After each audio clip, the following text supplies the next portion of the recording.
Russia unleashed a barrage of nearly 600 drones and missiles in cities across Ukraine early today amid the stalled peace talks.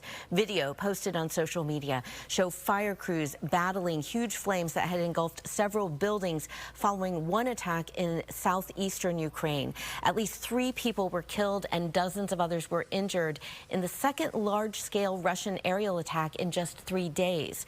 These bombings come as Russian President Putin continues to resist international pressure to end the war. And joining us now is UC Berkeley Professor of Economics at Haas Business School, Anastassia Fedyk. Thank you so much for joining us. She is in Ukraine now, in the capital, in Kyiv, correct?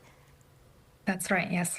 Yes, and I understand that you were there this past week. We saw that deadly Russian drone strike in Kyiv that killed more than, I think, more than a dozen people. Tell us, walk us through 20. What it was like in the capital at that time. Yeah, so the thing is that at this point, air raid alerts are very frequent all over Ukraine. It's actually extremely hard to tell whether they are the start of a deadly attack or something that sort of happens several times a day. It was Wednesday night, the night from Wednesday to Thursday, that the deadly attack happened. That I think at this point the count is up to 23 casualties in Kyiv, so dead, and of course many more wounded. And I was walking home from a small independent theater performance when the air raid alert started, and sort of life continued as usual. People continued sitting out in restaurants. I made the way back to the hotel and kind of got ready for bed.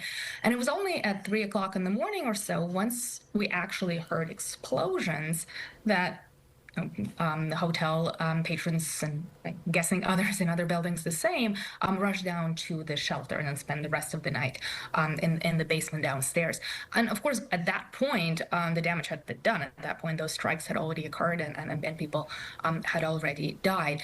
So that's something that is very challenging because people don't go down to the shelters immediately, since otherwise, you wouldn't live a normal life, because there were several air raids that only last 15 minutes, and everything's clear, nothing happens.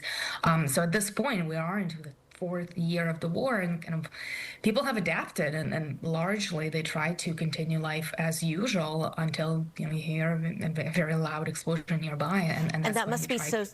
That must be so surreal, too, to be there and to be thinking about having to go down into a bomb shelter in the middle of the night.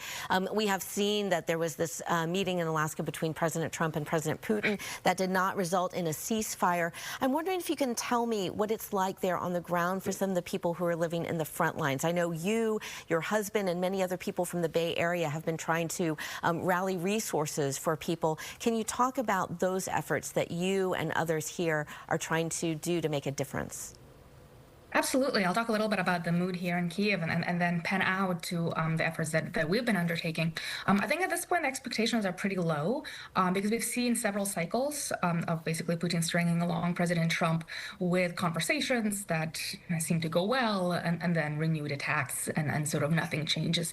So I think at this point, many Ukrainians, they expressed that they're hoping it'll be a breakthrough, that sort of President Trump will definitively once and for all recognize Putin for what he actually is. But there's also a feeling of sort of moving on, and I think and sort of becoming less relevant, these U.S. efforts at peace talks. People are just not kind of getting their hopes up. The attitude is pretty pragmatic. It's sort of, okay, at least U.S. is going to sell their weapons and make money, and hopefully Europe can pay for that and sort of step up. So I think everybody's focusing on sort of realistic goals and what they can do immediately, and what can be done to make things better. And let's bring in some pictures here, Anastassia, because I think we have some pictures of some of the work that you are doing and how people can help from the Bay Area. I think if we can put that up, we're looking at a school right now. Yeah, absolutely. So the organization I'm working with, the AI for Good Foundation, it's quite technology oriented. So a lot of our initiatives that are more kind of in the tech space, helping to match humanitarian aid. We've now provided our software to city councils in Ukraine so they can use that software to help kind of better distribute social resources they have to individuals in need.